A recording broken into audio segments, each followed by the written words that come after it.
புதிய மின்மாற்றி கும்பகோணம் எம்எல்ஏ இயக்கி வைத்தார்.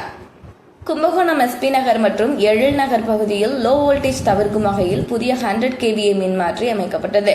சுமார் 9.70 லட்சம் மதிப்பில் அமைக்கப்பட்ட இந்த மின்மாற்றியின் மூலம் இந்த பகுதியில் உள்ள வீடுகளுக்கு சீரான மின்சாரம் வழங்க புதிய மின்மாற்றியை கும்பகோணம் தொகுதியின் எம்எல்ஏ சாக்கோட்டிக்க அன்பழகன் ரிப்பன் வெட்டி துவக்கி வைத்தார். செயற்பொறியாளர் திருவேங்கடம், உதவி செயற்பொறியாளர் பிரகாஷ், உதவி மின் பொறியாளர் கீதா உள்ளிட்டோர் ஏற்பாடுகளை செய்திருந்தனர். நிகழ்ச்சியில் ஒன்றிய துணை பெருந்தலைவர் உள்ளூர் கணேசன், ஊராட்சி மன்ற தலைவர் சந்திரசேகரன், ஒன்றிய திமுக செயலாளர் சுதாகர் உள்ளிட்டோர் முக்கிய பிரமுகர்கள் கலந்து கொண்டனர். இந்த புதிய மின்மாற்றி மூலம் தடையில்லா மின்சாரமும் சீரான மின்சாரமும் வழங்கப்படும் என மின்வாரிய அதிகாரிகள் தெரிவித்தனர்.